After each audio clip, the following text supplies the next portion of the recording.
So most people think in order to have visible abs, you need to be shredded out of your mind to be able to see them, but that's not necessarily true. Today I want to show you how you can have a higher body fat percentage and still have visible and even possibly a well-defined six-pack. But of course, I'm not saying you can do this at any body fat, but you don't have to be completely shredded either. For instance, I'm at the tail end of a cut right now. I've gotten pretty lean. I'm sitting around 170 and got pretty well-defined abs at this point, I'd say. I don't know if this is going to work, if you can see or not. If not, I'll put a picture over and show you. Pretty visible abs, but I'm also pretty lean. But I've been about 25 pounds heavier than this before and still had pretty well visible abs. It's just the leaner you are, the more visible they're gonna be. So let me show you a range of weight I've been over the years. At my absolute leanest when I did a competition, I was around 160 pounds, and you can see I got really shredded for this and the abs were popping. And then there's me around 170, still really well-defined abs, just not completely shredded to the bone. Here's me around 180 pounds. You can still see visible abs, not popping as crazy,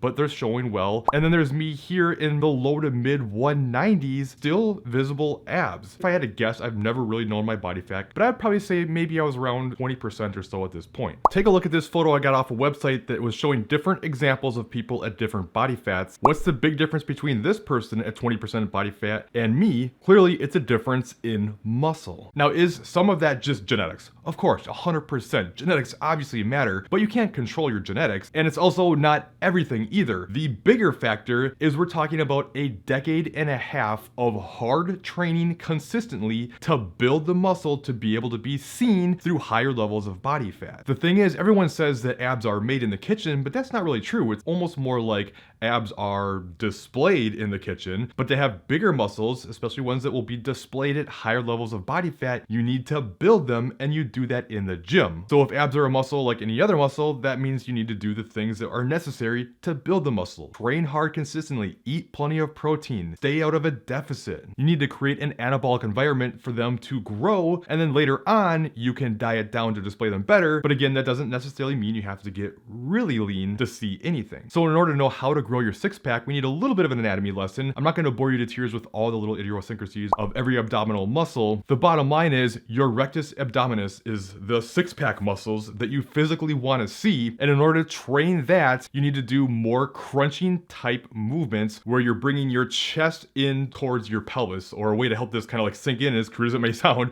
chest to crotch. Trying to make that movement happen is what's going to work those muscles. The problem I see all the time with people trying to build their six-pack is they train their abs in a way that's not conducive to muscle growth, especially with regards to the rectus abdominis. So that's not doing rotational movement. That's not doing static movements. You can do all the planks and side planks you want in the world. That's not going to train the function of your six-pack abs. I'm not saying that those movements have no value and that you shouldn't do them. There's actually a lot of value in them, especially for endurance and core stability. But if you're doing them to try to build a six-pack, it's not going to happen. So you want to use more of a hypertrophy range, so usually reps between about 8 to around 15 reps or so, and movements that you can overload with additional weight. Regular crunches are only going to do so much. I mean, yeah, especially if you're a true beginner, they're going to be challenging at first, but at a certain point, you're going to be well past that 8 to 15 range, and you're just going to be doing reps on top of reps on top of reps. So with that, let's go over some of the movements that can utilize the crunching variation where you can overload and best build that six-pack. To me, one of the best is cable crunches,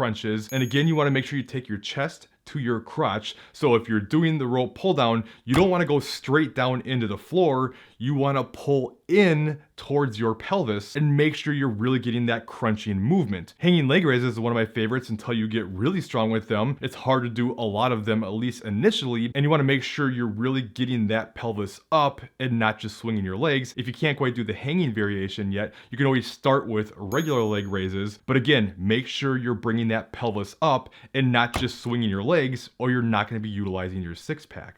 Machine crunches, if your gym has them, are great for overloading because it's a stack of weights. So as you get stronger, you can just go up in weight. And if you get really strong with it, you can always slow down the movement and create more time under tension so you're not just banging out tons of reps. Another good one is the standing ab crunch. You can utilize this one in more of a crunching variation. I also sometimes like to take it further and basically turn it more into a standing sit-up kind of a thing where you're coming further down, and this is a way you can progress too, and of course you can overload with the weight. Decline crunches and sit-ups can be a good one too. You can always just start with a regular decline crunch, and then as you get better, turn it into a decline sit-up. As you improve, now you can add weight and you can do crunches holding a weight above you to create more of that overload. And while you can't really overload these, especially in the beginning stages, you could do either regular V-ups where you use both hands and both feet simultaneously, and then to progress from there, you can do alternating V-ups, taking the opposite foot and arm together, utilizing that crunching movement. And as a little bit of a bonus here, my favorite core movement is actually the ab wheel roll-up with a 3 to 5 second hold. Now, this is not going to give you that crunching variety we're looking for, but I just find I really feel this in my core a ton. It creates really good stability, endurance. If you can't do the holds, just start with regular ones and work up to it. Now, what about squats and deadlifts? You've probably heard this before. You don't need to do any ab exercises at all. Just do heavy squats and deadlifts and you'll build a strong core, and that's all you need. This could not be more false. Sure, it will help with core strength and stability, but it's not taking your rectus abdominis into the function where it actually builds your six pack. So squats and deadlifts are great. They're actually really helpful with fat loss, considering how metabolically demanding legs are, and it utilizes so many different muscles. They're great movements, but just using them to try to build a six pack makes no sense. And with that comes, how often should you train abs? Many people say you can train abs every single day, and I don't really agree with that. I mean, you can do different variations most days of the week, because on one day you can do something like crunching variations, and then you could do static holds, and then you can do twisting that are utilizing different muscles. And it's also harder to create a lot of volume and overload with just your abs, unlike with like a leg day where you can just do a ton, so it'd be really hard to do that more frequently. But I'd still recommend just training them 2 to 3 days per week, maybe 4 if you recover very well, and just do 2 to 3 exercises, maybe 2 to 4 sets of each exercise, and that's going to be enough to build. You just got to give the body time to build muscle. So don't get upset if you're not seeing crazy results in a few months. This is a process that takes years. Muscle is a slow building process, so be patient. And of course, diet still matters. You can't just train and then everything comes together. You want to make sure you're utilizing a diet that helps you build muscle as well as burn body fat. And if you want to know what that looks like, make sure you check out this top video next. Otherwise, I think you'll like this bottom video instead, and I'll see you in one of those other videos.